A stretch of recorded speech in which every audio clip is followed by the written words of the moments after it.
Does your team make their targets but you feel like they've checked out? Then this video is for you. Don't be fooled. Silence is not laziness. It's actually self-protection. So you need to do something before it becomes expensive. I had a client struggling about 5 years ago with something very similar. Quarter after quarter, they were hitting their targets, sometimes even exceeding. The CEO was so happy with how the company was doing financially. But about a year after he was my client, he told me that there was just something he didn't know what was going on. Something in his gut that he just didn't feel good. And he knew it. You know that feeling when you're just following your gut and you're like, there's something off, but I don't know what it is. And I asked him, what have you been doing about it? Have you talked to someone? How long has this been going on? He started his company from scratch and he had hired the majority of the first 50 people himself. So by the time he realized something was wrong, they were close to like 200 people. So this day that he's telling me the story where he feels something is wrong and doesn't know what's happening, I sort of felt like this light bulb came on and I was like, you know your business and I know people because people are my business. So I asked him like a million questions. There were so many things coming out of my mouth and I was like, what did you do about this? And what did you do about this? And how about this? And when did it start? And how many people do you have? And, and he just kept going back to the same sort of story that he's spoken to his executive vice president, he's brought it up at leadership team meetings. They even have leadership retreats where he focuses on culture and engagement. But remember, those leadership retreats are just for leaders. They weren't for anybody else. So sure, it's for the 20 people that are considered leaders in his business. But what about the other 180, right? They weren't doing any leadership retreats, or sometimes. So he also used to have summer events and like Christmas parties and stuff. And I think he realized that this problem was happening because with his 200 employees, there were only maybe 30, 40 people showing up. So half of them were leaders and the other half were employees.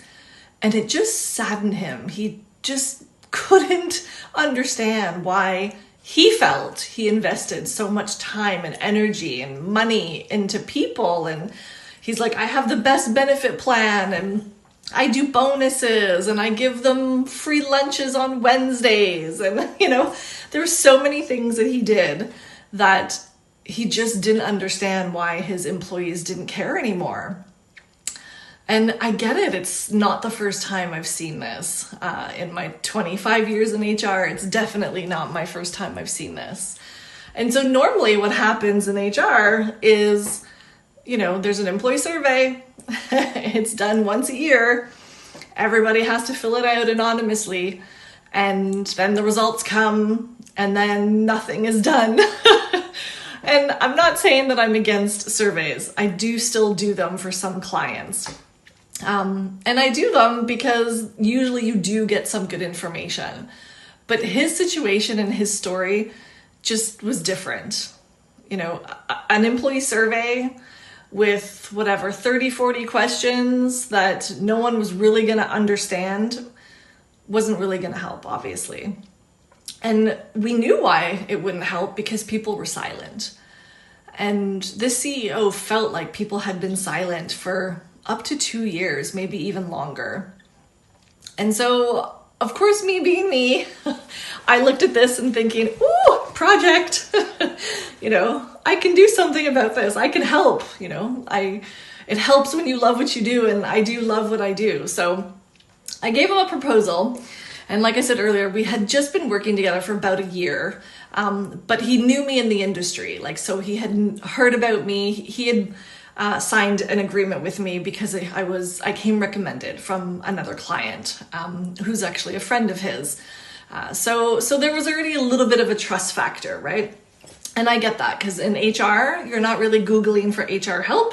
It's usually normally you have to find someone because you can trust them and they're going to come into your business, and normally they're going to find things that are not always 100% kosher, and that's okay, as long as we're not breaking any laws, right?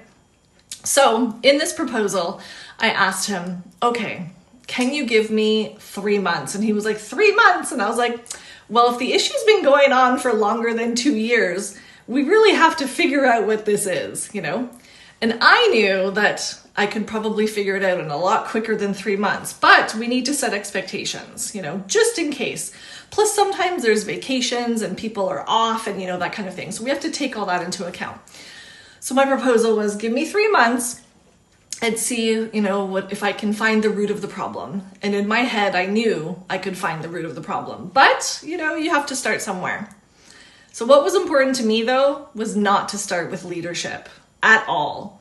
A lot of times in my experience in HR is we go to leaders and we start asking them, who do you think is disengaged? Why do you think they're unhappy?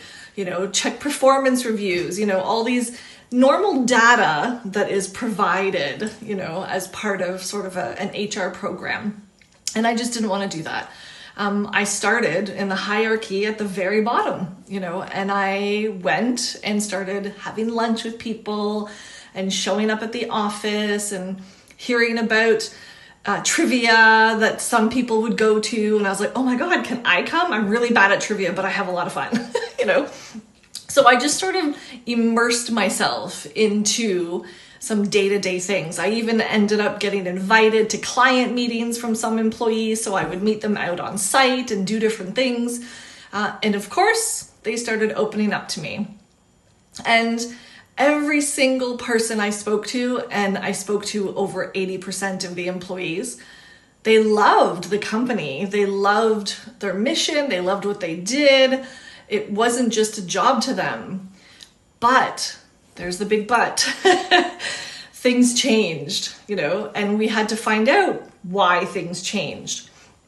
And in a roundabout way, everyone sort of led to when one single person had been hired, the executive vice president.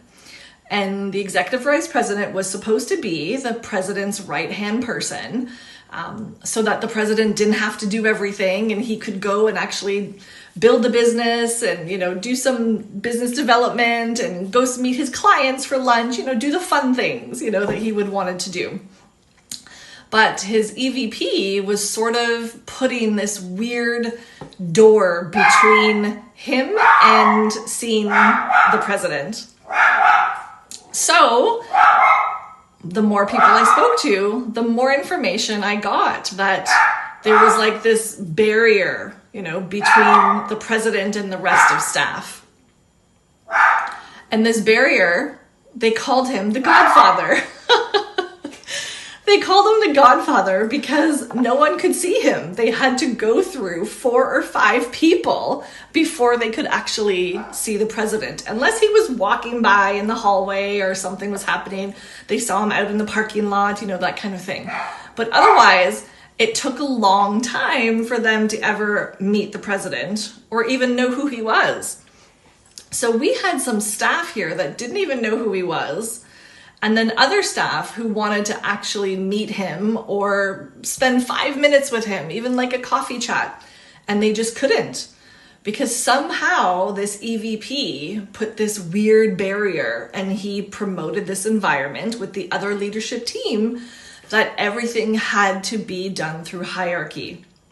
And again, I'm not saying hierarchy is wrong because it's not. I mean, that's why we hire people, right? We hire people to help us and to be able to, allow us to do our job so that other people could manage our team.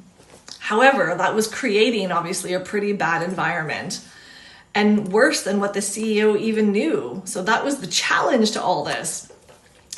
So when I finally brought him this information, it was 30 days later. We had a 30-day check-in.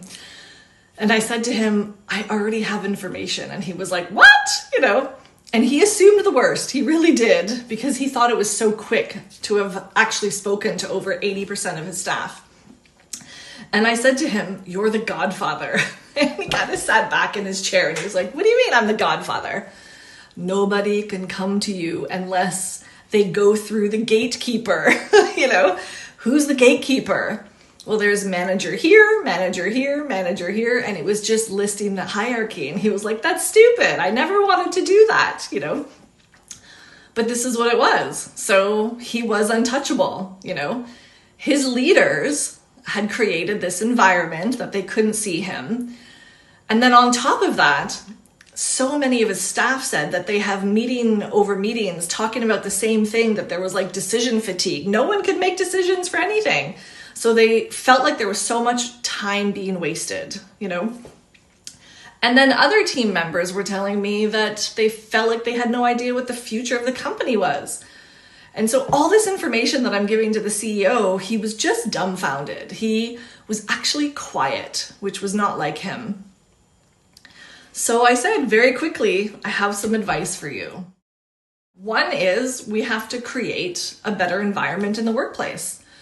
And one of them is we have to give your leaders questions to ask their team members.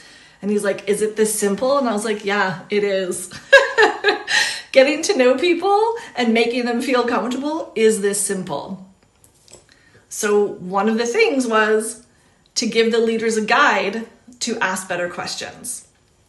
Another one was to name things that are not said. You know, the elephant in the room, talk about those things. You know, don't feel like you can't talk. You know, the CEO wanted an open environment, but there was no open environment. So in order to do that, we had to talk about the things that no one wanted to talk about. And then we had to make sure that we could shift the focus of the company from just performance to actually progress. So have you been in a situation like this? I'm sure you have, because it's definitely not my first company that I've seen this. So if you're looking for this guide about asking better questions, I have one available for you.